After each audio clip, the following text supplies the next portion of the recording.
DePaul Blue Demons.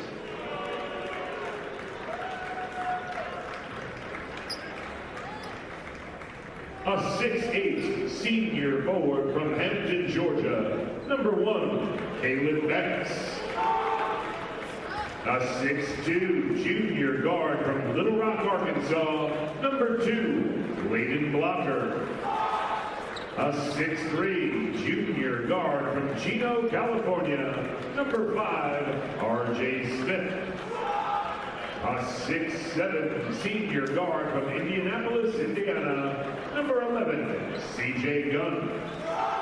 And a 6'8" senior forward from Mount Vernon, Illinois, number 35, N.J. Benson. The head coach of the Blue Demons is Chris Holtman. The assistant coaches are Jack Owens, Brian Mullins, Laval Jordan, Paris Parham, and Brandon Bailey.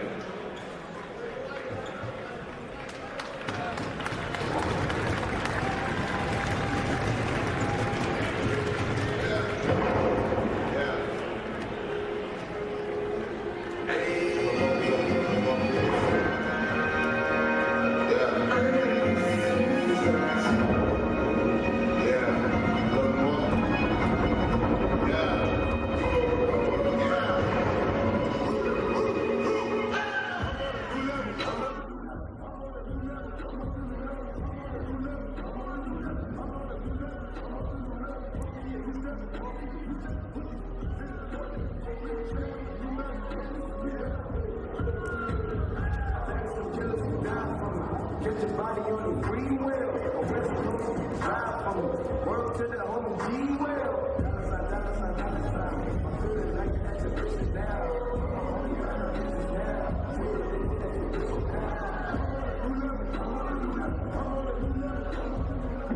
Ladies and gentlemen, get up on your feet, put your hands together and make some noise. Here they are, your St. John's Red Storm, starting 5, presented by SJUBB. A 6'5" sophomore guard from Fall River, Massachusetts, number 3, Josiah.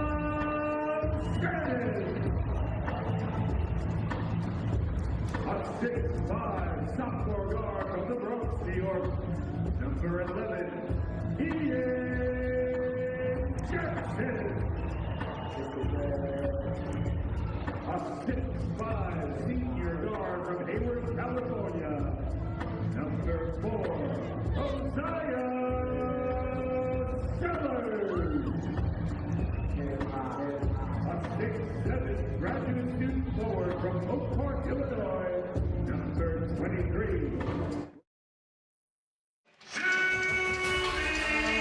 Big East play is here, and it's fitting that our conference play coverage on Peacock begins at the home of the reigning Big East regular season and tournament champions as we welcome you to college basketball, presented by Farmers Insurance. Get a quote at farmers.com tonight. It's the 22nd ranked St. John's Red Storm and the DePaul Blue Demons. Welcome to Queens, everybody. Great to have you with us. I'm John Fanta. He's Tyreek Turner. Tyreek, you think about St. John's coming off a win over Iona. The last 2 games, they've looked like a different team from the first portion of the season. How so? Well, they're locked in defensively, and that's been the focus the last 2 weeks, to be honest. Talking to Coach Pitino, they had to get better defensively with the rotations, their communications, and that's the part that Coach Pitino's most excited about. They've improved on that side of the ball.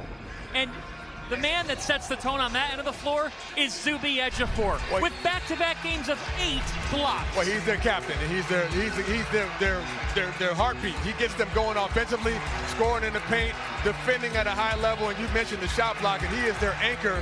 And when he's blocking shots like that, it allows everyone else to step their game up so much more. He is the reason they're the biggest player of the year. Let's talk to Paul. They've won 3 in a row. N.J. Benson drives the bus for them. Well, he's their interior guy for them, and he is a mismatch problem because he can score off the bounce, he can go above the rim, and he's a guy that is looking for mismatches, undersized but very crafty, good without the ball, and he can score inside and out. As we get to our Starting lineups presented by Farmers Insurance. Well, CJ Gunn came off the bench the last 2 games. Not tonight, Tyree, coming off an 18-point showing at Wichita State. Well, he is the preseason All-Big East selection for a reason, and he showed it in the last outing, putting up 16 points in the first half with a big road win at Wichita State. He's got to shoot the ball well, but he's also got to be a multi-level defender that can guard 1 through 3. He has that ability at 6'7" with the length. Rick Pitino, 17-0 inside this building as head coach of the Red Storm. Chris Holtmann in year 2. We said, to what degree do you think you're better? He said, we're going to find out on a night like tonight. How tough are we? Can we compete? We shall see. Ejiofor wins the tip for the Red Storm, who are in the red. DePaul in the black. John Gaffney on his birthday with Matt Potter and Tommy Morrissey for a Big East Little Lifter. Big East Hoops is back, my friend. Yes, it is. Happy birthday, Gaff. And we're looking for a good start with St. John's running their 5-out motion, trying to play inside out. Hopkins cannot hit. Chris Holtmann said, we've got to rebound the basketball tonight. They've got to make it a half-court game. They're going to try to play a slower tempo because St. John's wants to get out and run and put up 90 points a game, which is what they average. So it's a tale of 2 different styles here. DePaul 8-3 on the season, coming off a win at Wichita State. That's a step for them. They trailed that game 16-2. As we got a deflection, it's going to stay with DePaul with 9 on the shot clock. Starting out DePaul, they like to start the game, getting the ball down low and playing through N.J. Benson. He's their guy that they try to get touches to on that ball screen action. That's a tough shot.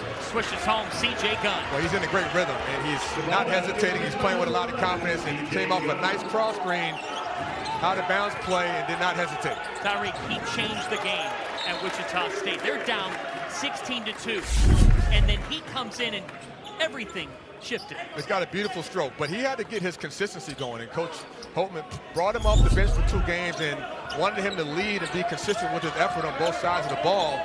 He proved that in their last outing, playing with a great rhythm now. Great ball pressure by Gunn, switching out with that length. Shot clock at 5. Mosiah Sellers down to 3. Sannon at 2. That's a difficult shot, and it's banked in for Joe Sannon. And they're going to review that. But if that doesn't go in, you got to attribute that to Gunn, who was off to an incredible start with his defensive effort.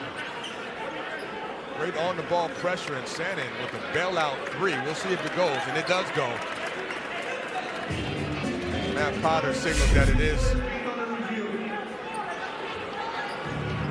Thought he signaled. He's going to review it, but it looked like that's clear. He got it off before the clock expired, right? Yep. By an instant look there. Joe Sannon, a 42% three-point shooter. There's the confirmation from John Gaffney. Tariq, it's a big point in this game. Chris Holtmann said, we can't let St. John's get in the open floor. Let's force them into their half-court offense. Boy, that's just smart because you know St. John's wants to get up. They average 21 points in transition, which leads the Big East. They want to use their athleticism and speed and make it a full-court game, and DePaul's got to prevent that. Aiden Blocker was off, and then instantly, this is the concern for DePaul. What St. John's can do off these misses. Zuby Ejiofor. DePaul's going to be comfortable giving him that shot. Banks dropped into the paint because he's more concerned with Zuby scoring in the paint rather than shooting the 3. Ejiofor, the Big East preseason player of the year. The Red Storm were the favorite in this league for the first time in over 3 decades. A title to defend this year as Gunn is way off. DePaul and man-to-man, they play primarily man-to-man as well. Both of these teams are man-to-man focused defensive teams. And that is a tough move by Ian Jackson. Well, that's when he's at his best, getting downhill, and he's so good at shifting the defense with the ball control. Banks out of control, no call. Benson sticks it back. That was a lot of contact for no call. Welcome to the Big East. Yeah, welcome to New York. You're right. You know it, Tyreek, haven't played in this league. I know. Games are called differently, right? Some things don't change. It is physicality. Yes, it is. And you love that if you're Zuby Ejiofor because you want that kind of hand-to-hand combat. What does it mean if Ian Jackson gets going? Well, it's huge. It's huge for him. It's huge for this team. And he is a rhythm guy, but he's playing within himself. A strong start for him, 2 for 2. And what do you like about that if you're Rick Pitino? They play inside out. They get the ball to ZJUBB. The defense collapses. The kick out 3 for Ian Jackson. Just 1 of 7 from 3 against Iona. Better start tonight as that one is off and Ejiofor clears. This is when St. John's is looking to push tempo off the miss. He was in rhythm. Hopkins and Banks battling for it. DePaul gets the reversing the ball and screen and roll action. They're trying to get mismatches, particularly with Benson, when he can get someone to get ZJUBB Ejiofor to switch off and have someone else guard him. Right around top 50 in the country in assists are the Blue Demons. Shot clock's down to 5 here. This is Gunn. CJ Gunn with 2. With 1. They're going to run out of time. Never got it off. A shot clock violation forced by the Red Storm. Well, this is where St. John's has improved. Their man-to-man defense, where they're not getting blown by. They're not causing the wing to have to get in the gap and help and leaving the man open. Good one-on-one defense on a string. They've been working on this very hard the last 2 weeks. You think about it, on the offensive end of the floor, they're averaging 89 points per game. That's the most by a Red Storm team at this point since the early 70s. With 6 guys in double figures. So offense is not the problem, John. It's defensively is where Coach Pitino is focused on the last 2 weeks. You allow 83 points per game in Las Vegas at the Players era. In the last 2 games, 61 points per game allowed. That's a 22-point difference. And it started with the Ole Miss game, which was an ugly win, but they won it by defense. How do you stop that? Well, he's looking to attack, and that's a good sign that Ejiofor is engaged in attacking the rim. When he gets that angle, he's hard to stop with that length. Not only has ZJUBB Ejiofor delivered the shot blocking, the rebounds, also leads his team in assists. Yes, he does, and he's accepting the fact that he's going to get doubled, and he's being patient when he gets doubled and finding the open man. R.J. Smith is a transfer from Colorado. Again, the shot clock's at 5. Into Benson, it's down to 3. It's at 2. Banks rings the bell. Bailout 3. Good defense, but just better offense there. And Banks, what they're looking for as another guy to step up out of that core 3, makes a big shot. Sellers gliding, no. And DePaul gets the board. So early on, the officials have set the tone. They're not going to call it a ticky-tack. There's a lot of contact around the rim. Both teams have adjusted well. Leighton Blocker, a point guard for the Blue Demons with Benson, another returnee, and 1 for N.J. Benson. And that started with the blocker penetration, and N.J. Benson cleans it up by just moving without the ball and avoids the shot block opportunity. This is a good start for both teams. Johnny's up 1, 15 minutes to go.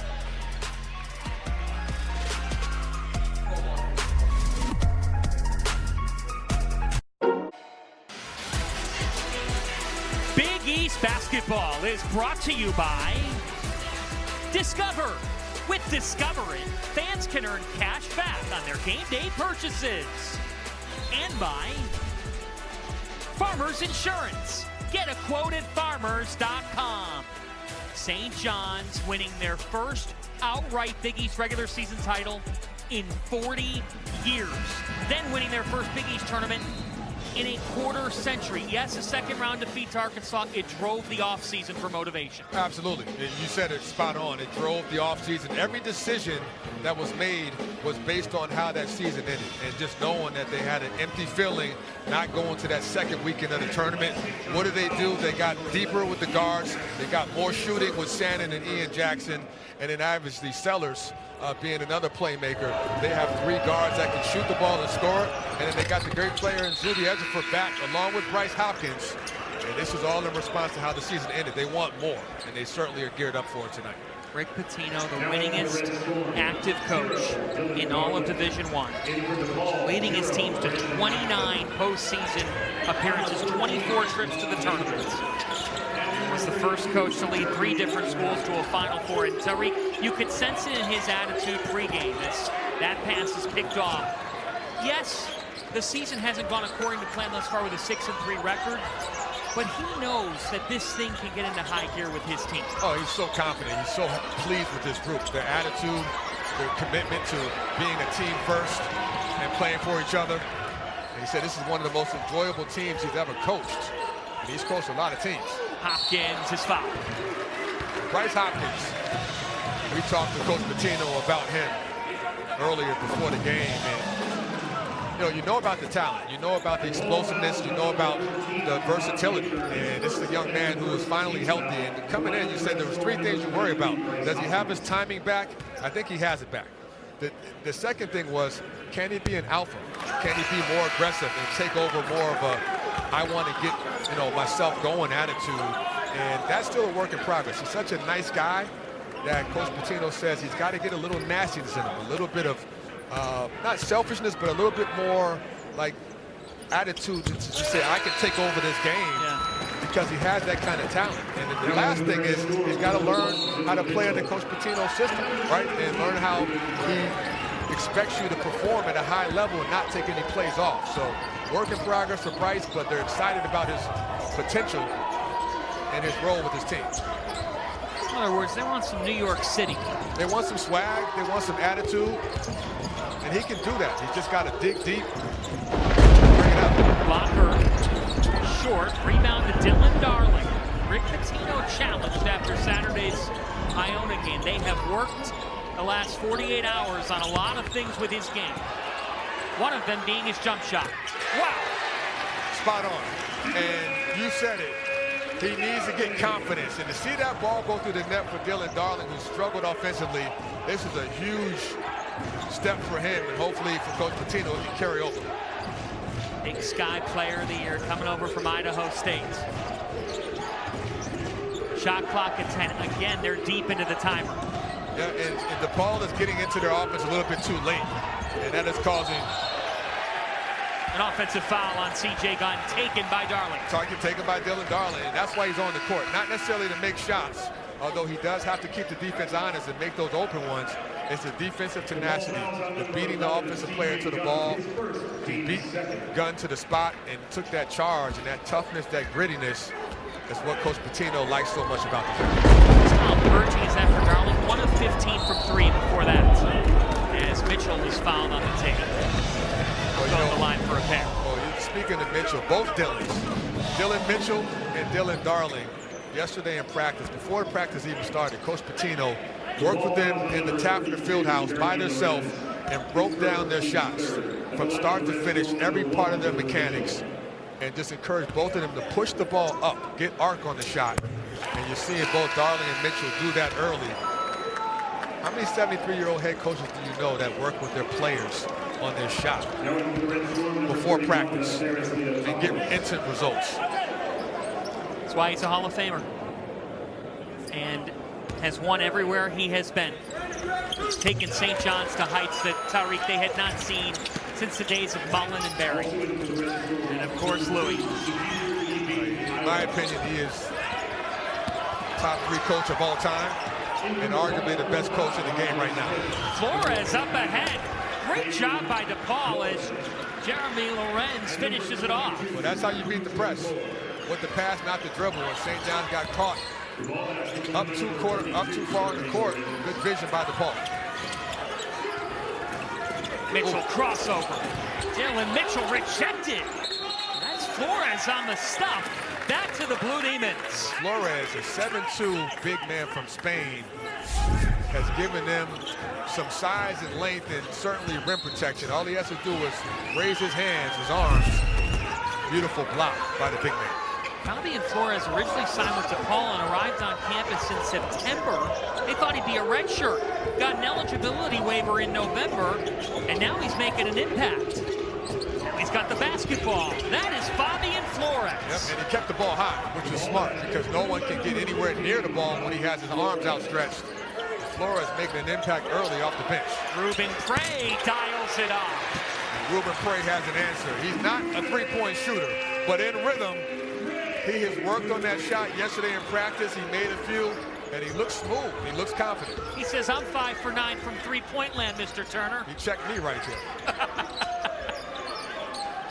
When you think about it, watching DePaul, their turnover here, they are different from the standpoint of they're bigger this year. They're second in the conference in size. And that was intentional. Chris Holtman told us they wanted to get bigger. Deflected off the foot of Prey. We're going to call a kick ball on Prey. And we've got a timeout. Big East opener between DePaul and St. John's. Fabi and Flores on one side. A new Blue Demon delivering in the paint. St. John's. Ruben Prey says, I'll one-up you. Red Storm up 5.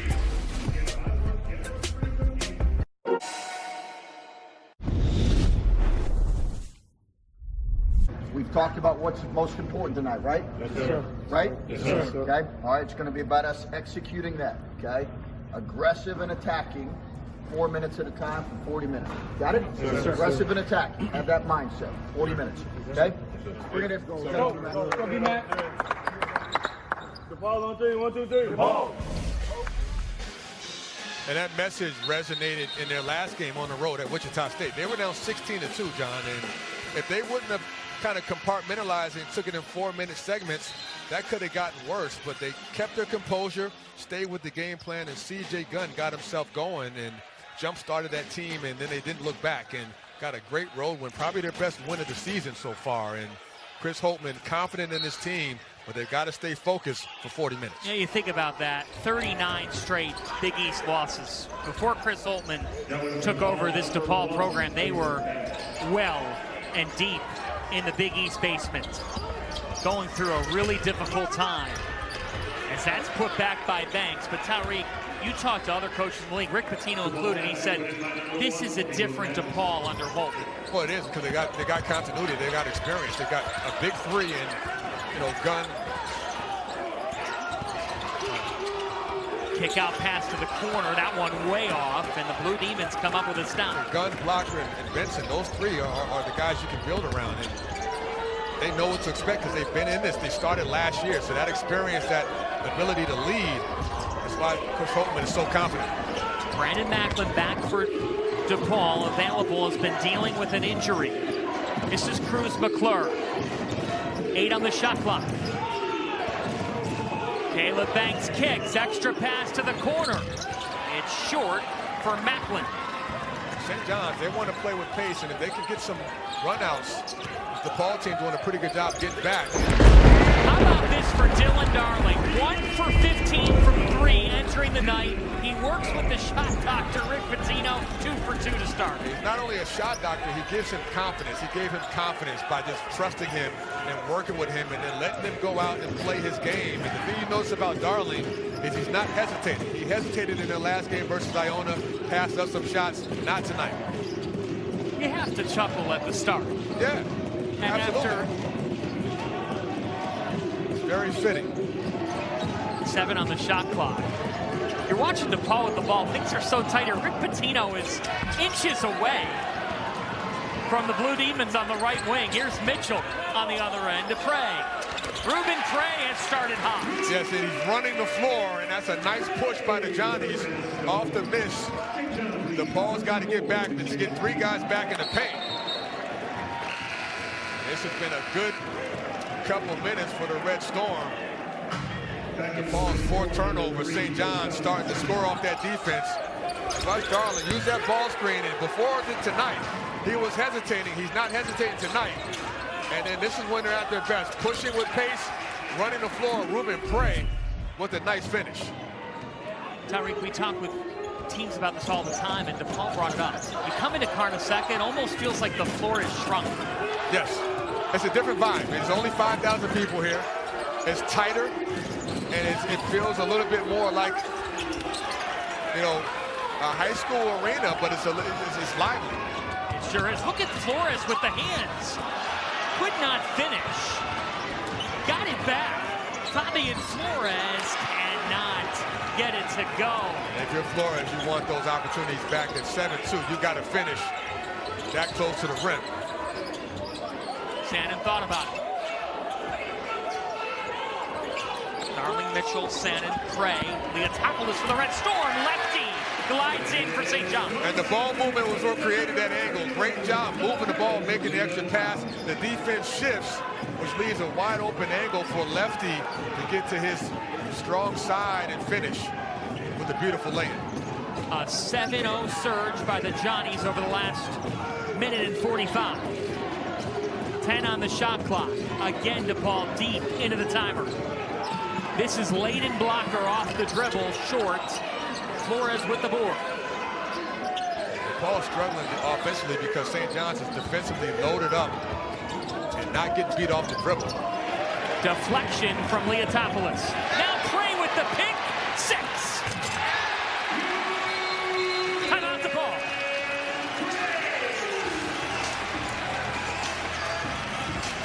St. John's doing what they do best. Scoring off their defense, making this an up-tempo game. DePaul has a turnover problem, and St. John's is making them pay.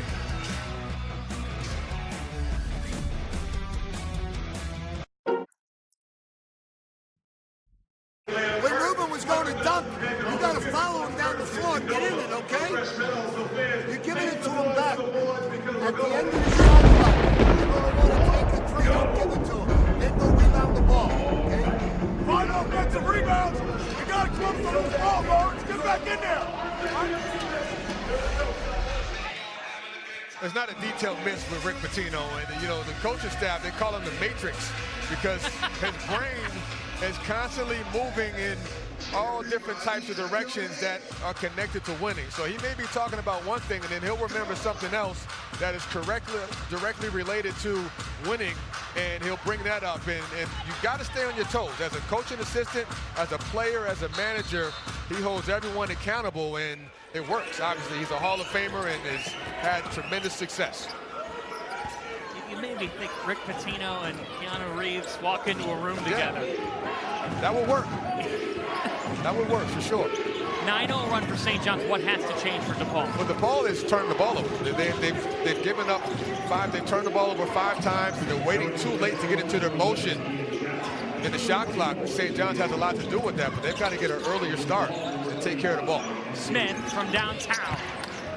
Timely, and the paint touch is what created it. Blocker, when he gets in the paint, it causes the defense to collapse, and nice easy shot. R.J. Smith, the 6'3" junior, with a nice stroke. He's 14th triple of the year. Chris Holman said it's just an attacking mindset. We've got the pieces. Sannon is one of those for the Red Storm, and why? That's just great offense, and Sannon, scoring machine. People think of him as just a shooter, but he is not just a shooter, he's a scorer. And right there, just reading the defense, coming off the screen, and instead of settling, he attacks the paint, has the defense on his heels. Great decision by the sophomore from Massachusetts. He was a top 25 prospect and a stud at Vermont Academy before playing the year for Bobby Hurley at Arizona State. Comes back east, and Rick Pitino said every day he's getting better. Well, when I talked to the coaching staff, they highlighted Sannon as the most improved player over the last couple of weeks, mainly because of his defensive improvement on and off the ball. 10 on the shot clock. Benson with 7. Benson on an island with Ejiofor. This was the matchup we told you about. And it spins off for a Red Storm stop and then a foul on Banks. That's just great defense by SJUBB Ejiofor, who wanted that matchup. His length, his ability to block shots makes you think for a second, hey, should I shoot this or not? And you saw a little bit of hesitance from Benson. That's because of Ejiofor's shot blocking prowess. Mitchell weaving it short. The battle on the glass, still in Mitchell, in and out. Mitchell gets it back. 3 tries at it, couldn't connect. They love the effort. And Mitchell has that ability to jumpstart this team with his athleticism on the glass. Blocker, Ejiofor denied him. Sannon. Unbelievable block by Ejiofor. He has become a rim protector. And now inside, SJUBB Ejiofor is a monster. Well, he's a two-way guy, and when he gets the duck in down that low with one-on-one coverage, that jump hook is so comfortable for him over that left shoulder. Great bounce pass and nice spacing by the Johnnies to get the ball down low to the big man. Just the second Division I player to have back-to-back games with 8+ blocks since 2014. Pretty good. Only 6 points Saturday, but Rick Pitino said he had the biggest impact on the game. Well, it wasn't just scoring. He's one of the few players in the country that can dominate the game without scoring. Jackson was left alone, went all the way down Utopia Parkway. Well, you love Jackson's floor game. He's reading the game. He's not forcing it. He's playing within himself, but he's still playing aggressive. This is the Ian Jackson that Coach Pitino envisioned when he transferred from North Carolina. 16-3 Johnny's run, and the reigning Big East champs have come out flexing to start conference play. DePaul is out of sync right now, mainly because they have been unable to stop St. John's in transition, and their lack of stops on the defensive end is carried over to the offense. And Benson has not been able to get himself going either. Watch SJUBB here with the weak side block. This is where he's so good at. Actually, he was not where he was on the ball there, and then here, the duck in. He's so used to seeing doubles, but when he gets single man coverage, he feels like he can score over anyone. And another turnover. Hopkins up ahead to Jackson. Hopkins couldn't corral. Back to DePaul. It looked like that went off of DePaul. They need to look at that. Well, that's a challengeable play. Rick Pitino would like to use a Pitino. He was all the way beyond half court, and Matt Potter said, back to the box. St. John's is going to keep that full court pressure on. They're not necessarily trying to steal it, but they will try to trap that first ball handler if he's caught in the corner. That decision is based on Bryce Hopkins and what he wants to trap. Smith, Hopkins with a strip. To Sandin, who's fouled? Great job by Bryce Hopkins with 2 back-to-back steals, impacting the game multiple ways. That's the ability that Hopkins has. St. John's continues to use their speed and trapping ability to turn the Blue Demons over. 7th DePaul turnover. Sandin hits the first. You know, St. John's offensively continues to live on the foul line. On the rise, Juju Watkins takes you inside the sophomore season of one of college basketball's brightest stars as she navigates the highs and the unexpected lows that redefine her journey. Streaming now on Peacock. There's that pressure. Tyreek Turner with you from Queens. 4 college hoops games on the docket tonight on Peacock. A couple of top 25 teams. One of them here in Queens. Benson can't stick it. Stays with the call. That was Ejiofor again with the block, or the attempted block, and that's just as effective because he alters shots, which in some cases is just as effective because it's causing DePaul to shoot a low percentage. 18-3 Red Storm run. Gone. He breaks it up. He had to get them going. He has that ability to create his own shot. One of the few guys on his team that's versatile enough to score with his back to the basket or also face up with the 3 and off the bounce. Preseason All-Big East 3rd team. Chris Holtman said all about defending. They love his offense. He's got a shot if he can play some defense. As there's a turnover, just the 2nd of the game by the Red Storm. Blocker with a bounce pass. Banks all the way. Nice job, DePaul with the push, and Banks played a solid first half. Banks has with 7 points, 4 rebounds. Nice job running the floor. A 3rd St. John's turnover, 2nd in as many trips. And that is a foul on Ian Jackson, taking us to a timeout. Red Storm have been in command. DePaul trying to find a window of momentum to close out the first stanza.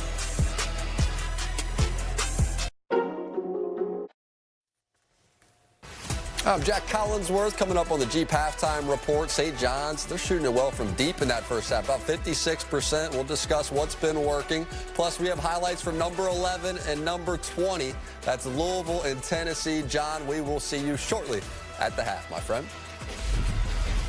We look forward to it, Jack.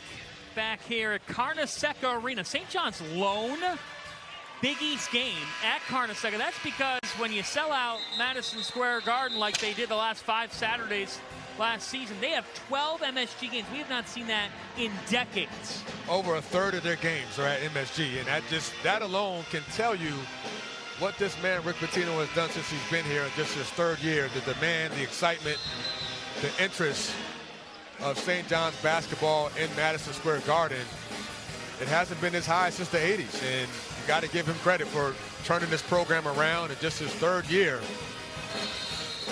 And these are big crowds at the Garden, 15, 16, 17,000 people. Well, that's what happens when you go 21-0 at home last year. It's the first time the program had done that since 1931-32 under Buck Freeman. As you said, they're going to run, try to get blocker going. 10 on the shot clock. In the hands of Banks. McClure is swarmed right now. Now shot clock at 3. Blocker trying to find separation. That's just great defense by Darling. Darling has been all over Blocker, not getting beat and keeping his feet set. A lot of control with Sannon.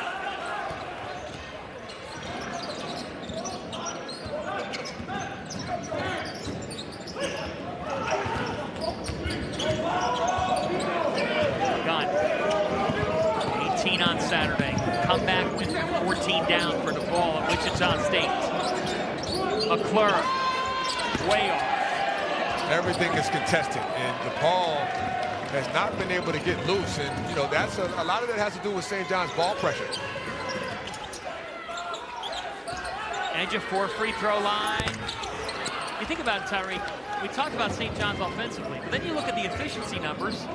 KenPom has their defense at 16th in the country. Yes, people forget that. Banks has been probably the only guy that's played consistently well for this Blue Demons team.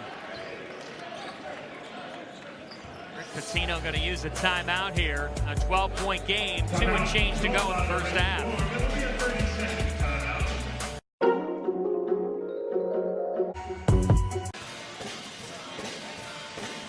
St. John's 37, DePaul 25. Late first half, Blue Demons on a 6-0 spurt. The schedule presented by Farmers Insurance. Can already hear Noah Eagle is warming up for the Indy Classic on Saturday. Northwestern Butler, then how about this? Top 25 showdown between Purdue and Auburn. Yeah, that's huge. I mean, this is what college basketball is about, and we're getting to that point where all of these conference matchups and these big-time ranked teams are going to go head-to-head, even more so. So a lot to be excited about. Braden Smith at Purdue, as good a point guard as you'll see in the country. Noah Robbie, Haley Griffin will have that from Indianapolis. The East Saturday night game between Marquette and Creighton as well. We got a loaded week of games across Peacock and NBC SN. Gotta love it. Full slate. Smith, DePaul having scored 6 straight, got it back. He can make that, and does. DePaul's on a run here, and you got to be concerned if you're Coach Pitino with the way you're closing out this half. And Chris Holtman, you got to be encouraged because you have some momentum. They're taking care of the ball, and now they're turning St. John's over these last couple possessions. A 9-0 run. Hopkins, that's a 4 with authority. That is the beauty of getting into the paint. Even if you missed a shot, it causes so much attention to the offensive player. In this case, Hopkins. SJUBB comes in from the weak side and cleans up the mess. Call that a pass. It looked like a pass. No. I'm sure Bryce Hopkins wants it to be a pass. Clock down to 10. Brendan Macklin back for the Blue Demons tonight. Down to 5. Macklin, edge of 4, denied. It's perfect defense, and you don't want to test him too much because he's going to make you pay. And for travel by Hopkins. St. John's so far this half shooting over 50%. The reason? Because high percentage shots like this can't get any easier than that. Playing through the paint. That's when St. John's is at his best. To think he averaged 4 and 3 per game as a sophomore. Yeah. Most improved last year. Unbelievable, because it is a testament to his character too. To not get discouraged, to stay with it, not transfer, believe in the system. And now look out. Thanks. A little bit long. Maybe a 2-for-1 here. We'll see. 16-second difference between shot and game. Darling does heave. No, but got about a 2.5-second difference here. Here's Holman selling his team home for one. Try to keep this last possession. St. John's does have three. They have fouls to give, and that's something you want to keep in mind if you're Coach Pitino. 3 of them to give. 10 on the shot clock. A near deflection, bodies to the deck. It stays with DePaul, and Dylan Darling is asking the bench to challenge it. I don't think he is. I don't think Coach Pitino is this early in the game. We'll watch it here. That's close. Number 31, It looked like enough to reverse it. 5 on the shot clock. Want to save that for late on any out of bounds. They want to clear out for Smith. Down to 3. Smith heaves. Shot clock violation. They will have 2.5. That's enough time to get a shot off. Sure. Absolutely. Not St. couple John's dribbles. is one foul away from being in the bonus and go to the foul line. So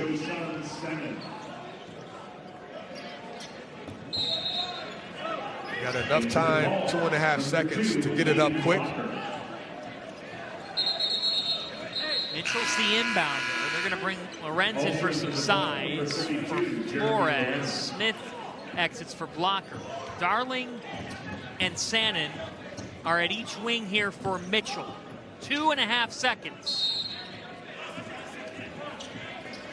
It is Darling.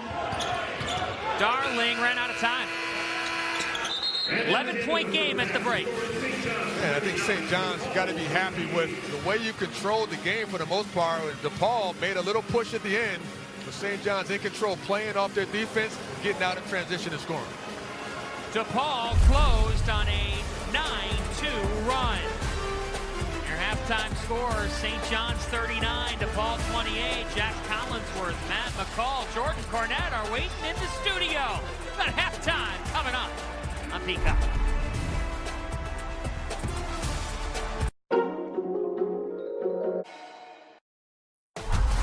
Welcome to the Jeep Halftime Report.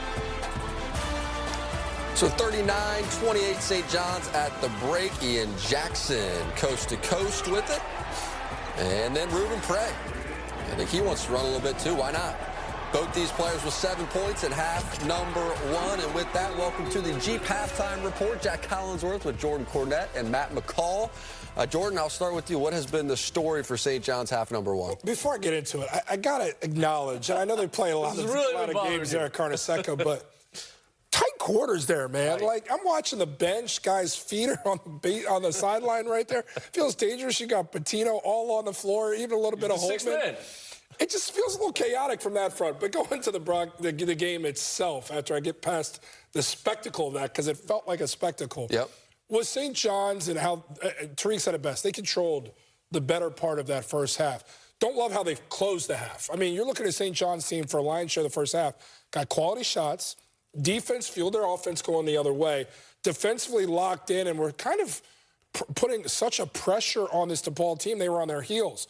I love the confidence in which St. John's was executing, but the fact that they had 1 turnover for the first 18 minutes of that game, and a couple of those turnovers allowed DePaul to get somewhat closer, but it still feels like St. John's taking care of business. Well, when you think about it, too, the improvements they've made on the defensive end of the floor, going into this game, 18th ranked on total offense.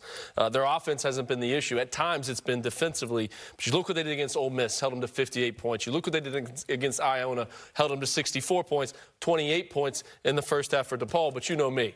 I'm all about the offense. I'm all about the 3-ball, and St. John's is shooting it well from behind the 3-point line and doing it in a lot of different ways, not just half-court sets. You see here, little dribble penetration, and this is just a difficult shot. Making the bank is open on Tuesday night on Peacock. Dylan Darling coming down, playing a little drag, pick and roll, 2 on the ball, pitch it back to Ruben Prey, knocks it down from behind the 3-point line. The big guy is always going to command the double, makes the right play, doesn't hold on to it too long, gets it back out behind the 3-point line. The ball is going in for the Johnnies in the first half. It is 5 of 10 from deep. Yeah, and Darling's growing in that position. How he managed that, you love to see. But I just love Ejiofor as a competitor because not only does he compete and play with an edge, but he thinks the game. As you saw him pass it out the double team to make his guys better. When you're that talented, you're going to command it a lot. How you distribute matters, and he took care of it nicely in that sequence. I like it. Let's get to some good on good. Ranked on ranked happening right now. This is number 11 Louisville, number 20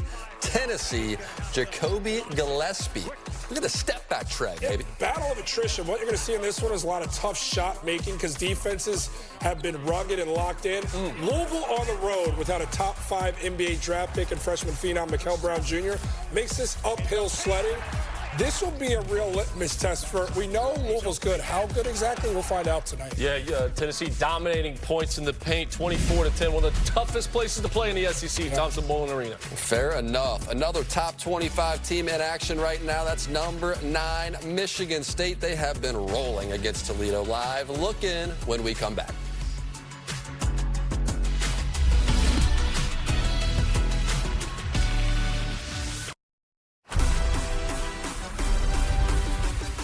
So let's check out the AP top 10 as it sits. Arizona out there at number 1. Then on down the line, Matt, what do you see? I see that UConn team at the 5 spot. Only loss is to that number 1 Arizona team without their big fella on the inside, Reed.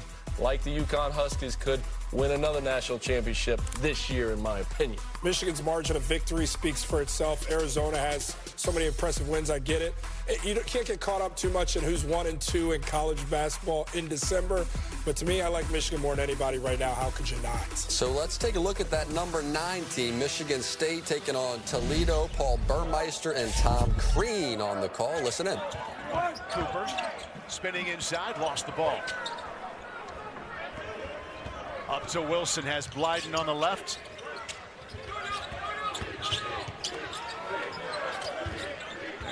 I think what Todd Kowalczyk wants is that he wants Craig to be able to reverse it and get into a 2-man game on the side. Mojic guarding Wilson. They kick it outside. And the 3 knocked down by Owinga. Timeout called. Tom Izzo. The lead has been as many as 32. Right now, it's 27 for 9th-ranked Michigan State. Hey, Jack, you're looking right there. I guarantee Toledo's look in. I can tell you that much right now. 3 ranked teams in action tonight. The quad box back up. You see St. John's, DePaul right there. Valpo Northwestern about the tip. Then 8:30 p.m. Eastern time, Butler and UConn coming your way. Let's check out Duke, number 3 Duke and Lipscomb. It's Boylan, the steal. He's going to flip it ahead to Esmeraldo for the layup. Duke, in recent memory, have not seen them on their home floor with all that talent come out and look like this. 16 early first-half turnovers. I thought it was a typo. 21 points Lipscomb converted off those to build an early first-half lead. It's crazy. Duke would settle in a little bit in this one, but I just can't believe the start with all that talent. Shire clearly led into his guys at the half. It was a different story. Took care of the basketball, defended, and got a lot of easy ones. I like it. Let's look ahead for a second here, Matt. St. John's and DePaul, second half, you want to see what? I want to see St. John's continue to defend at the level that they defended at in the first half. DePaul, a couple too many turnovers. They have to settle in and play way better on the offensive end of the floor. Continue to manage the game. The quality in which the shots they were getting, even in the half-court setting, yes, their defense fueled some of it. But when they were operating the half-court, the great tape you showed there of fielding double teams, either a couple retreat dribbles, not letting that ball stick to move it, get that defense in rotation, and get great looks. I was really impressed with not only how they operated to get quality ones, but how they valued the basketball to allow them to get those looks. St. John's that first half looked really good. Didn't love the last few minutes, but so far, first 20 minutes, pretty good from Coach Pitino's squad. Somebody's going home 1-0 in the Big East before Christmas. Somebody's going 0-1 in the Big East before Christmas. Very important game. Yep, that's usually the way it works. Let's check out the Jeep first half stats. And we do have a team shooting 50% from 3. St. John's 5 of 10 from deep. That will get you a halftime lead, 39-28 over DePaul. Second half coming up next. No time, right? No time. This has been the Jeep Halftime Report.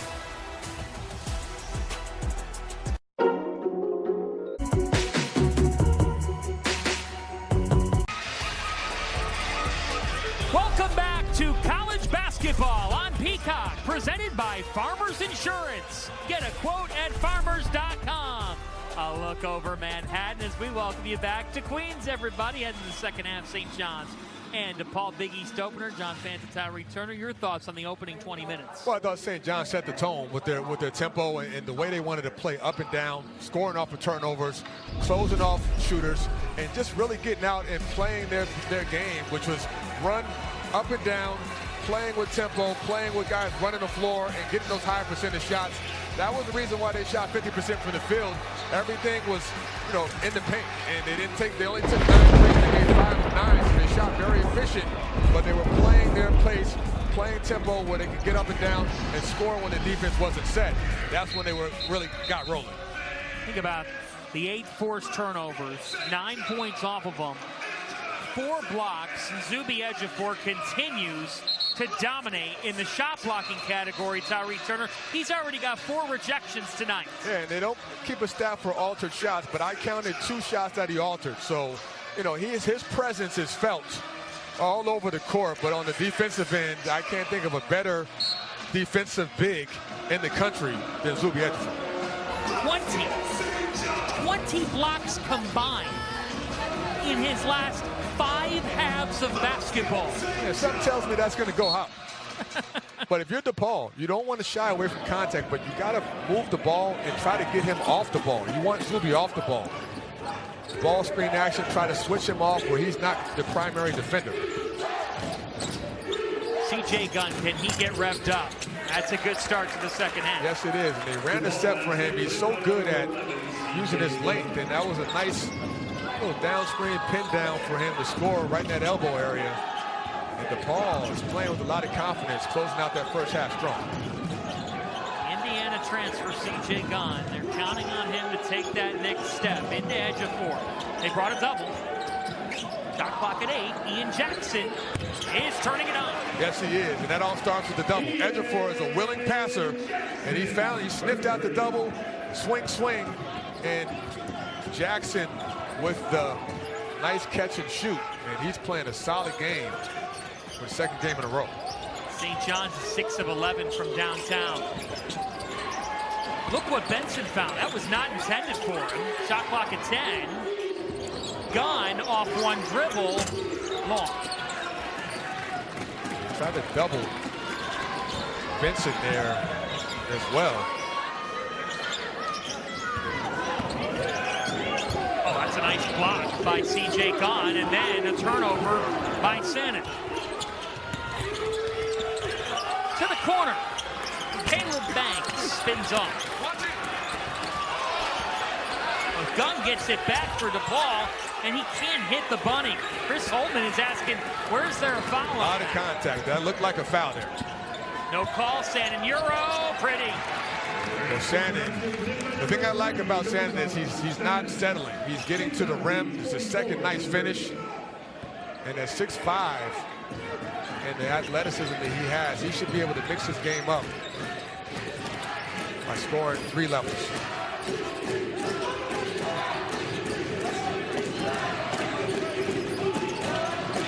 Shot clock at 10. This has been an often occurrence tonight. Down to 5. Blocker.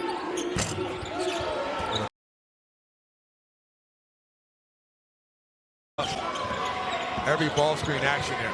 Ian Jackson. Way off. Benson with the board. So what do you do differently if they're blowing up those ball screens? Well, they've got to move the ball, and they've got to swing it a couple times to get the defense off balance. And it seems like the ball is staying side too much for the Blue Demons, which makes them easier to guard.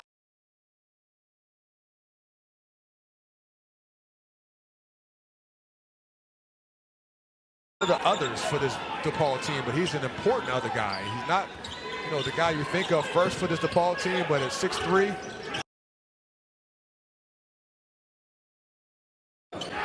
Hopkins comes right back. And the thing you like about St. John's when they score is off the pass. It's not off the dribble. They're moving the ball. Unselfish play, and Hopkins joins the party with a nice catch and shoot there. Just 8 of 26 from downtown entering the night. Three-point shooting has been inconsistent for St. John's tonight. 7 of 12. Blocker with 6. Driving on Jackson. That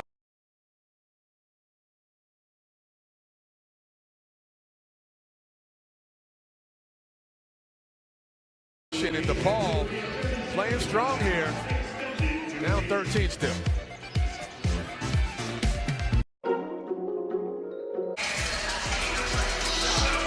Big East basketball is brought to you by Farmers Insurance. Get a quote at farmers.com. And by Jeep. There's only one.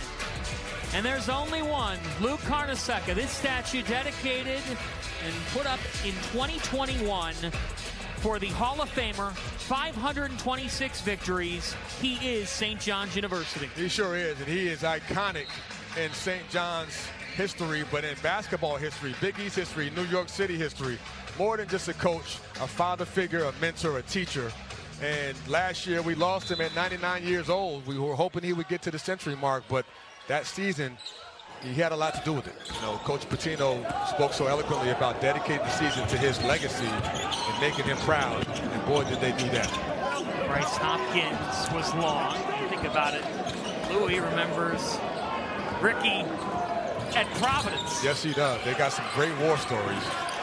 One story he's talked about, Coach Pitino, is when they escaped with the win here versus Coach Carnesecca, and Coach Carnesecca thought they cheated. Catch and shoot, 3 swishes home. DePaul heating up. It's Caleb Banks. Well, that's been their most effective offense, drive and kick. And Banks or Benson, they have been able to score when the ball gets to the paint. St. John's has got to do a better job of keeping them out of the paint. DePaul hanging around. It's at 10. Shot clock's at 10. Jackson down to 8. Chris Holtman said we got to keep him in the half court. It's at 4, down to 3. Backdoor for Jackson. Perfect defensive possession. And they didn't get back cut, and they stayed in front. And good deflection by Banks. And you know, DePaul is the kind of team that they don't panic when they get down. They keep playing, staying with the game plan. Banks leads all scorers with a dozen. Chris Holtman challenged him. He said, "You've got to grow into something different in conference play," as that's a foul on Hopkins. And the Blue Demons have picked up some traction in New York.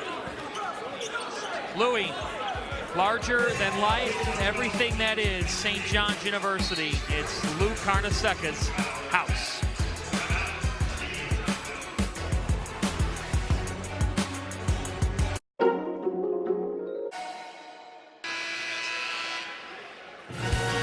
Can't wait for this one. Sunday night, 2 teams fight for their divisions and a push to the playoffs as Drake May and the Patriots collide with Lamar Jackson and the Ravens. Sunday, 7 Eastern on NBC and Peacock. That is going to be fun from M&T Bank Stadium. Well, welcome back to Queens, everybody. Big news for DePaul and their basketball program, the future of it. Last Wednesday, the Chicago City Council approved a $60 million basketball and athletics practice facility on its Lincoln Park campus. It will be a total program changer, says Chris Holtman, Dwayne Peavy, the AD. They got it done. Well, it starts with leadership and the vision, and certainly Dwayne Peavy, the head of that, and Chris Holtman got to be excited to have that addition to the DePaul campus and the program. And state of the art is what it will be. It's $60 million, I would think, and the players, the program will certainly benefit from having that kind of facility for the team. Plans to break ground in the coming months. It'll be for men's and women's basketball, their women's program with a rich history under Doug Bruno. Absolutely. Shannon, how has DePaul gotten within striking distance? Well, they're getting stops, and they're making it a half-court game. They're taking care of the ball. They're not allowing St. John's to get out in transition. That was a great block out there by all 5 guys at DePaul to limit St. John's to just 1 shot. Macklin with a delivery to Benson. On the back down, and Shannon and Mitchell weren't having it. Shot clock at 7. Gunn off the fake. C.J. Gunn. Got it. This is a heads-up play, and DePaul, you can look at their face and look, they look like a different team cutting this to single digits, getting the loose balls, and Gunn with the presence of mind to shot fake and create some space with the big-time three. An 8-0 Blue Demon run. When things are bogged down for St. John's, they like to get their 5-out motion going in and dump the ball into Sloop Edgefer if they can get some spacing. Sellers, extra pass, Sannon, contested, switched it home. And that's just great ball movement. And that is the common theme with St. John's and most teams. When you get good ball movement and you have spacing like they did there, it allows a guy like Sannon to get a clean look, shooting over 40% from three. Rule the 2. 9-point game. Gunn is starting to heat up. Kept his pivot, but it spins off. He tried to take advantage of that mismatch. He had the size advantage over Darling. Backdoor for Ejiofor. That's a tie-up. Jump ball. Arrow with St. John's. And Ejiofor wanted a foul call, and they're going to call a tech on Ejiofor. They're calling a technical foul on Ejiofor. He wanted a foul call there.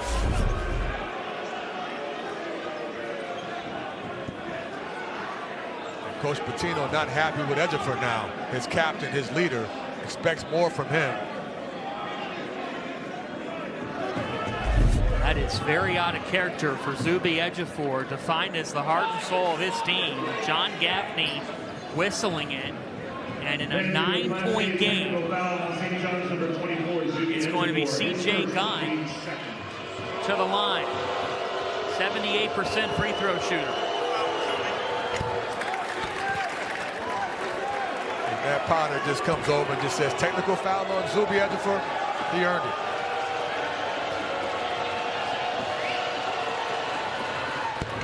Well, you know these officials, and we've known them for a long time. These are long-time Big East refs that we have tonight. Yeah. And you know well enough how well they know SJUBB Ejiofor. They're not just looking to hand down a technical foul. No. The refs have been consistent. They are letting guys play. There's been a lot of contact in this game, but it's been consistently called on both ends, so I don't have a problem with it. There was a lot of contact on that play, but that has been consistent throughout the game, that they're going to let these guys bang a little bit, and I'm okay with it. DePaul's coaching staff was arguing about having the ball. Remember, the call was a jump ball. That's right. So it's St. John's basketball on the baseline. So now Ejiofor has been put on the bench. This lineup, and Sellers may have to be a little more aggressive on offensive end. St. John's. You got 4 reserves in. Darling, Dipsy-do. That's a big-time move by Darling. Kept his dribble and attacked the basket under control and used the rim as a shield. This may be Darling's best game of the season so far, giving us some scoring punch off the bench. Kyrie, how many times do we see it? Just takes a point guard a little bit of time sometimes. Well, it's the confidence and the staying to the game plan. Mitchell with the board. Now look at Mitchell's pace. Trying to thread the needle, kept it alive. Trey kicks out. Dylan Darling. It's been Darling tonight. It is unreal that Darling looks like a totally different player. 3 threes tonight, under control, 11 points on the game. And his confidence looks totally different than it did the last 2 games. Coach Pitino worked some magic with him in the last couple practice sessions. Maybe some holy water, too. He was 1 for 15 from 3 before tonight. Banks swishes it. 15 for Caleb Banks. Well, those loose balls are up for grabs in those 50-50 possessions. DePaul has been able to get some of those, particularly Banks, who's played a good floor game tonight. Mitchell kicking that one off, and it's going the other way as Sellers was off target. Dylan Darling saving his best for the Big East opener. The point guard transfer, making the play. The leadership has been excellent for Dylan Darling.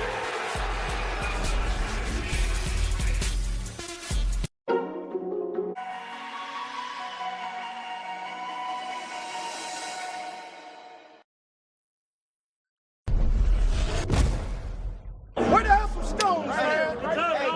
Hey, listen now, okay? Eyes here, okay? Couple better challenges, okay, than we've had before. Remember, be in your shrinks, inch out, okay? Read the right and inch out right now and challenge. It's about challenging threes right now. Hey. One of the things that Chris Holman told us before the game is they have some team values, and those team values include, don't flinch, play with an edge, dominate effort plays, and team first. And I'd say dominating effort plays this last 8-10 minutes, they have been very, very effective in those effort play categories, getting those 50-50 balls and not going away. Every time it feels like St. John's is going to pull away, DePaul responds. Well-coached team. 2017 Big East Coach of the Year, Chris Holman, when he led Butler to the Sweet 16, and now year 2 at the helm at DePaul. You can sense the rise and the improvement of the Blue Demons. They have fought in this game. A turnover here, it's Craig. Craig goes all the way. And that might be, if St. John's is able to pull it out, this might be the play of the game. Craig switched out on gun and made a beautiful steal and finished coast to coast. St. John's bench production tonight has been excellent between Darling and Cray, and also Mitchell. Now Mitchell glides in, will collect and hit. Think about the fact that Mitchell, Darling, and Cray have all impacted this game on both ends of the court, and Darling's ball pressure has been excellent. Sometimes a technical foul changes things for the team that it was in favor of, but since Zuby Ejiofor sat down, a blocking foul is called on Darling. St. John's has been a different team. You're right, and St. John's has responded. Sometimes, like you said, you never know how that's going to turn out, but St. John's has, when that technical foul was called, I think St. John's was up 9, and now they're up 13. Darling has been very, very good tonight, as well as Ruben Cray and Mitchell to give them some support off the bench. Blocker. Big 3 for DePaul. Layden Blocker, NJ Benson, CJ Gunn. They kept that core. Supplementing the portal, turnover here. That is their 10th. Great job by Sellers cutting off the ball, forcing that turnover. Sellers, and a foul as he takes the tumble. Nice give and go action there, and Sellers, a great cut. Ruben Cray has improved as a passer. Very comfortable in that two-man action right there. St. John's goes to the foul line, and that's another part of their game that has been very effective, getting to the foul line. Foul on Caleb Banks. First DePaul foul of this second half. It's a senior from Hayward, California. Starting his career at USC, then ends up at Stanford. This young man is, they call it a combo guard. I just call him a ball guard. He's a guy that can play the one or the two. Great shooter, over 40% from 3. But he can play on or off the ball. Whatever Coach Pitino has asked him to do, he's done it. Totally selfless. He nearly got them past Iowa State. Yes, he did.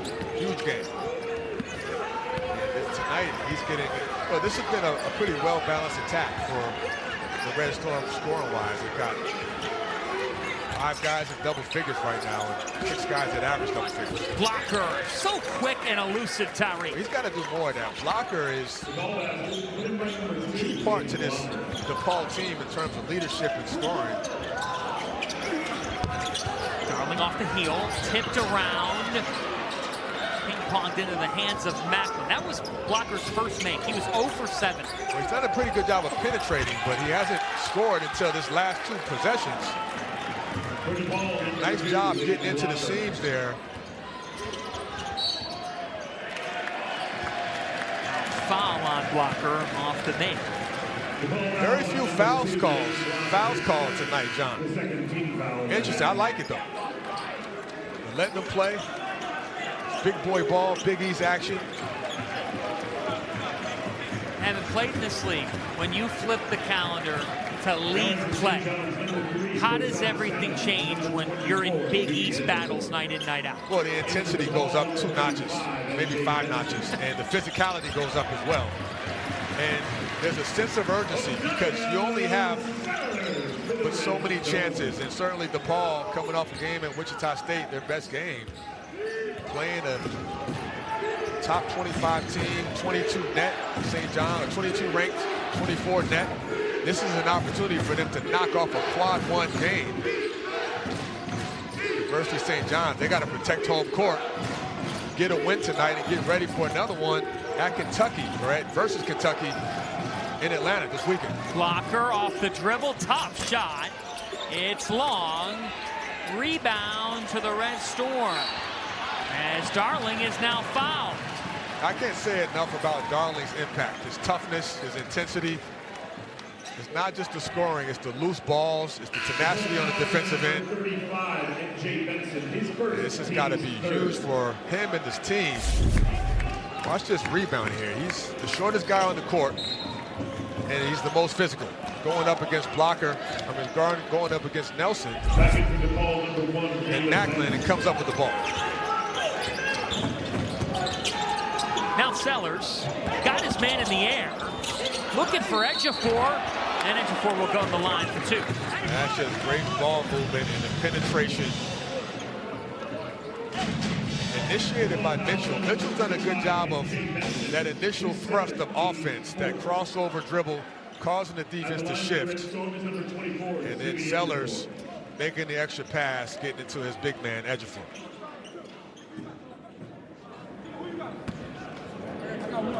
Senior steps to the line, 70% free throw shooter on the season. The biggest difference with Ejiofor this year, which he knows, is he's going up against double teams and still handling it very well.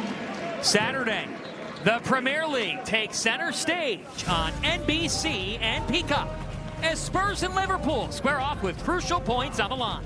It all kicks off live at 12:30 Eastern on NBC and Peacock. Had a chance to sit down with SJUBB, Ejiofor, Sadiku Ibinayo, Dylan Mitchell, the captain, yesterday. Yeah. They love talking trash to each other. Yeah. There's such a chemistry between those three. Yeah, it's real. It's not fake. They love being together. They love working together.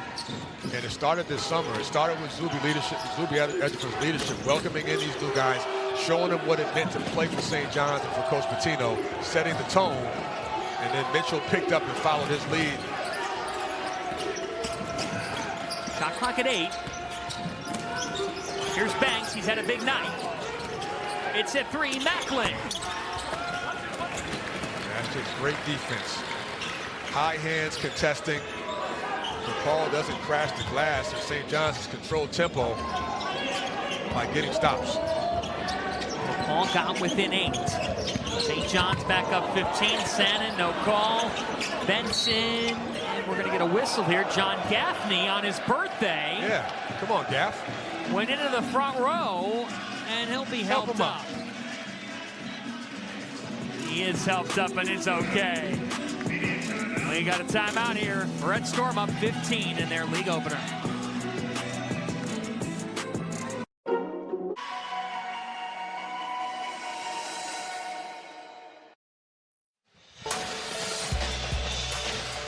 East basketball is brought to you at farmers.com. New York City. Season and Big East tournament tonight. The new point guard for the Red Storm, Dylan Darling, has performed at a high level, Tyreek Turner. Well, it started with him seeing the ball go through the net, but defensively, his defensive pressure, his toughness, and his shot making tonight has been the biggest difference. He got in the gym, got in the lab with the shot doctor, Coach Pitino, got him some confidence, and that carried over to the defensive end. Just an overall excellent floor game for Dylan Darling, and very needed. He was struggling with his confidence, passing up shots. He didn't look like himself, and it had 2 good days of practice. Like I said yesterday, he worked on his mechanics. Coach Pitino was on him about pushing the ball up, getting some arc on your shot, and it seems to carry it over to tonight. Good sign for him. Trying to break through this pressure here. They break off the initial press from St. John's. A 15-point game here in Queens. Big East opener for both these teams. The thing that stands out is Benson has been ineffective, and that's because SJUBB Ejiofor has been guarding him and won't get off him. They have not even been able to switch him off of him because Ejiofor has been locked in defensively. C.J. Gunn and make tough shots happen. Right, he's proven he's the only guy here on this DePaul team, along with Banks, that's been able to make shots when the defense has got you bogged down. Look at that effort by Ejiofor on the offensive glass. This is why he is constantly throwing double teams. The effort, the motor. He chases every loose ball, and sometimes when St. John's offense isn't going, their best offense is him getting an offensive rebound. That was the third foul on Banks. Gunn and Banks with a combined 28. There is Ejiofor. Can't hit Benson with the stop. Gunn gave thought. To your point on Benson, just 2 points in the second half. Paul hasn't done it a lot, but they love to reject those ball screens. R.J. Smith from Chicago. Smith with ice water. Doesn't show a lot of emotion, but he is a killer when he gets his clean looks. Darling answers. Darling just reading the game. There's a run out.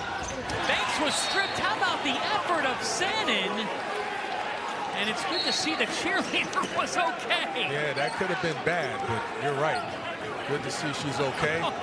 She is thankful that that wasn't a collision. And Sanin is a big man at 6'5".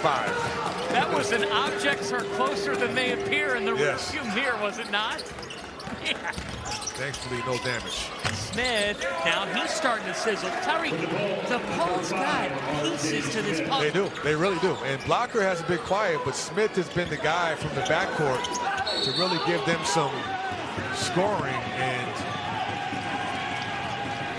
Ejiofor is relieved to get a foul call. A lot of contact there, but this DePaul team won't go away. You got to credit them and their tenacity as we wind down to the under 6 minute mark here. Chris Holman had to be held back. He is not happy with the foul call on Benson. Well, they got to call some fouls here. There's a lot of contact. And Ejiofor loves contact because he's a physical player. Let's take a look at our upcoming schedule presented by Farmers Insurance tomorrow night. The #1 team in the land on the women's side, UConn, led by Sarah Strong, taking on Marquette. Saturday, top 25 showdown. Braden Smith versus Tahad Pettiford. You see unbeaten Michigan meet LaSalle. And then how about Gonzaga on our air, taking on Oregon Sunday evening. Graham Ike and the Zags. I love it. I mean, Gonzaga always going to be heard from deep into the year. Mark Few has done a phenomenal job taking that team on deep tournament runs. Think about the Big East. We have an intriguing showdown a week from tonight. We do. We do. Kevin Willard and Villanova. Willard returns to Seton Hall. Yeah. That's a lot. There's a lot there to talk about. And Villanova, both those teams off to great starts. Villanova 8-2, Seton Hall 10-1, and a lot of backstories there with Willard going back home. Blocker short. Flores with the offensive rebound. 11-point game. Blocker. If you see what Ejiofor did, he caused Blocker to hesitate. And that's what a shot blocker does. It's the threat to the block as well as the block. His presence around the rim is so intimidating to offensive players. The kick from Darling to Sellers. Sellers, no hesitation, and Darling with a nice driving kick. Banks out of control. Sellers with the board. That was Ejiofor again. They've got numbers. Sellers. Rebound to Smith.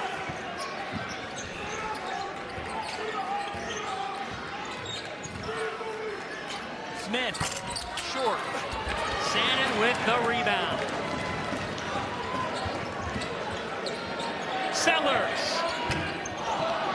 Ejiofor with an effort, but it's R.J. Smith who comes down with a scramble here. DePaul starting to run out of time. 4 minutes left in New York.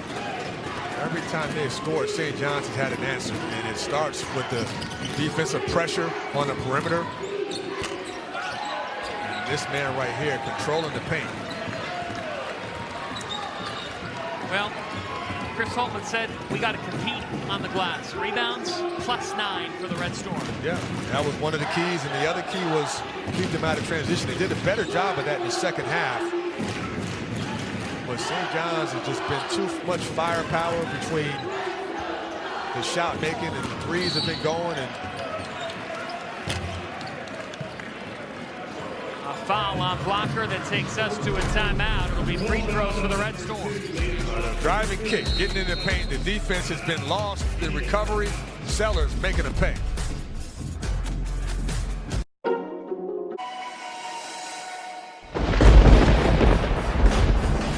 St. John's up 14, looking to close out a victory in their Big East opener against DePaul. Red Storm upcoming schedule. How about Rick Pitino meeting his captain of the 1995-96 Untouchables in Atlanta? It's St. John's in Kentucky. Pitino versus Mark Pope Saturday. Yeah, it's teacher versus student, whatever you want to call it. It is a significant matchup for a lot of reasons. Coach Pitino goes back to play against his old place where he won a national championship against his former player who was part of that team in Mark Pope. A lot at stake here. And obviously, you know, it's the second to last non-conference opportunity for St. John's, and Kentucky not having a great start, but still a big-time opponent for St. John's to get ready for in Atlanta. That will be a big matchup this weekend. It really will be. Otago away. Denzel Aberdeen on one side. This has been the headline of the night, though, Tyreek Turner. Dylan Darling, what it could mean for this team, as he's got a season high in points with 14. Well, you got to commend him first, Darling, for staying with it, not getting too down on himself, going back to work, doing the little things, watching film, staying with his game plan, staying confident, and it has paid off tonight in his best game of the season. E.B. Nio. And Darling is fouled by Smith. They'll head right back to the line. You know, Coach Pitino said something after the game versus Iona. He said that I got to do a makeover with Darling and get his confidence up and work on his shot. And we've talked about that a couple times, but it's really interesting that he was able to turn that around. And you watch him here, the focus. He's pushing lefty in and say, hey, man, get into play. Don't watch here. You're not here with me. You're not on the bench. You're on the court. Well, with the confines here, he is a sixth player. Yes, it's tight in here. It's tight. If you look at him walking on the floor. He's on the court. He's on the court. Yeah. I love it here. I love playing here. It's a fun place. And everybody is kind of hugged up on you on the court. And the vocabulary that you're subjected to in Queens. Yeah, it's a little different. A little different in Manhattan. We'll put it that way. The full New York experience here. It is. Gunn. C.J. Gunn has 15 points. Well, he is, you know, there's a reason he was picked third team all preseason Big East.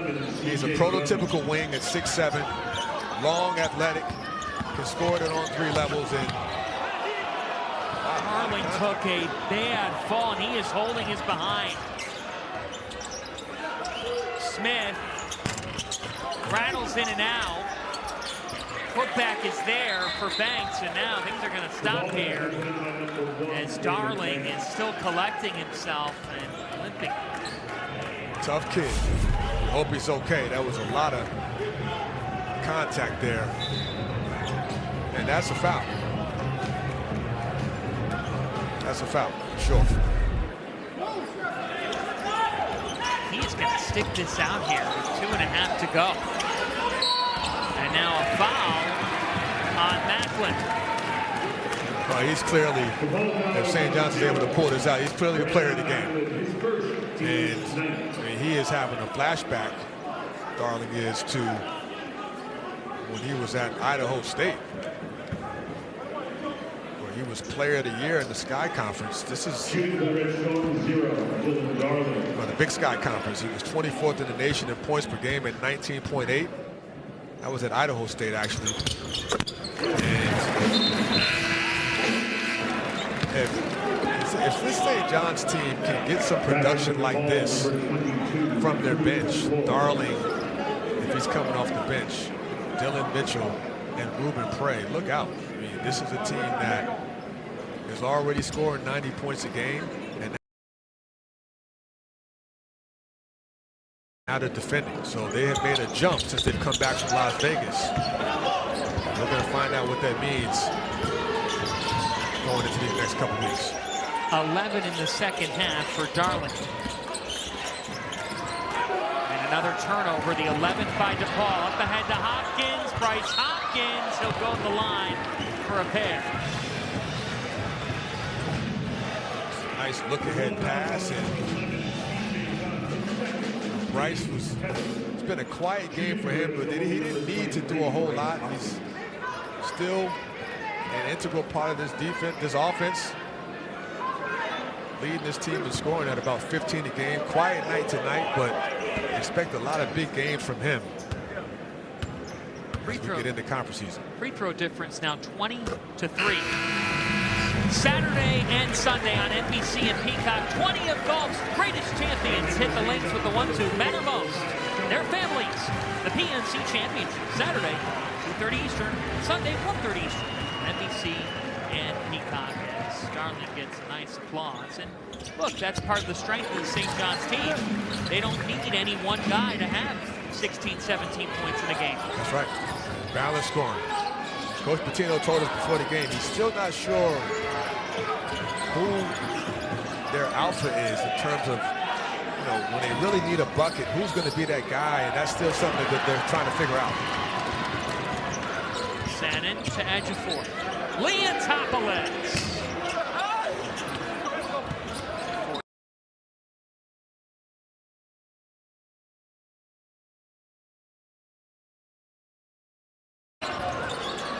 On the offensive glass. DePaul's reward? How about a Sunday game with UConn? It doesn't get any easier, does it? That is as hard of an opening week in this league as yes, you can. it is. Really difficult. And then a New Year's Eve trip to Villanova.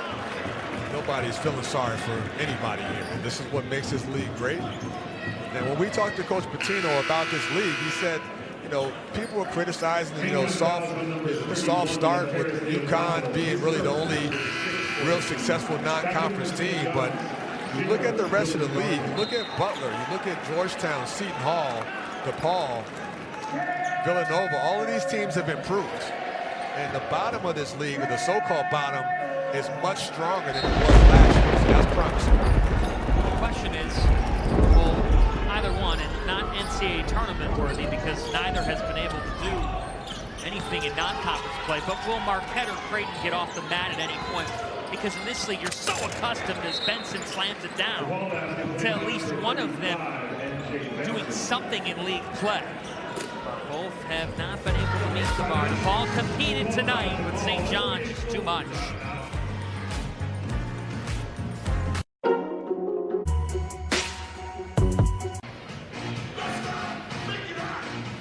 DePaul had entered the night winners of 3 straight, a win at Wichita State. Tonight, St. John's just been a little bit too much. As we take a look at their upcoming schedule, things do get kinder in 2026 when the calendar turns. But man, you have UConn twice in a 5-game span.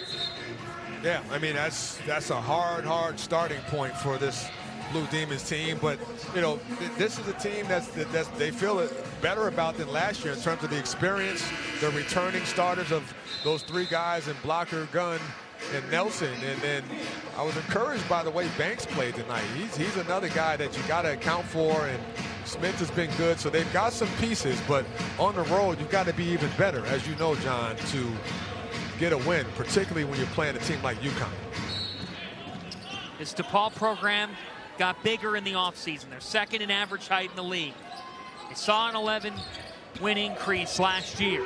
They got 8 already this season. Now can they put aim on that first winning season? We've not seen one in 6 years, 7 years, trying to change the narrative. Sannon. And Sannon with an exclamation point. He has 15 and 9. They just shoots the ball so effortlessly, and it's a nice set with a dribble handoff. And Sannon, I like the fact that he didn't just shoot threes tonight. He got to the rim, mixed his game up. He's getting better game in and game out. Benson is fouled. Well, big picture here, partner. Let's start with DePaul. If you were DePaul and you're Chris Holtman, playing on a Tuesday night, you don't play UConn till Sunday, what will you look to work on over the next 4 days? Well, they've got to find ways to get Benson more consistent looks, and a lot of that had to do with SJUBB. But I think, Blocker tonight wasn't as effective, and he's got to be able to get himself going offensively. They need his scoring, and he's too important to this team. And when those 3 guys are playing well together, Benson, Gunn, and Blocker, then you have a real chance. And tonight, none of those 3 other than Gunn really showed up tonight consistently. Benson was pretty much ineffective tonight, and he's their leading scorer. So that has to happen, especially when you're on the road in the Big East. Biggest takeaway for the Red Storm? Well, they've gotten better. I mean, defensively, they are a different team than they were in Las Vegas, and you can see it. The last 3 games, they're holding teams to under 40% from the field. It's coming from multiple guys, and this guy right here, Ejiofor, has been an anchor defensively, which has really turned their team around in terms of limiting teams to low percentage points. At Kentucky contest Saturday looms large as Banks lays it in for the Red Storm, whether this non-conference season is deemed a success or not. But tonight, Dylan Darling breaks out with a season best 17. St. John's moves to 18-0 at Carnesecca under Rick Pitino. The Red Storm win their Big East opener. Good start for the Red Storm, and Rick Pitino will get ready for a battle in Atlanta this weekend versus Kentucky. The Johnnies, the reigning Big East champions, set the tone to league play with a 13-point win. Hey folks, the night of college basketball is not done on Peacock. UConn, a top 5 Husky team, taking on Butler. Right now, Northwestern and Valparaiso as well. So keep tuned in to College Hoops tonight. But for Jorge Bustamante, our entire crew, Talik Turner, Tyler Freed, this is John Fanta saying good night from Carnesecca Arena. The Johnnies get their 7th win. Thanks for watching Big East basketball.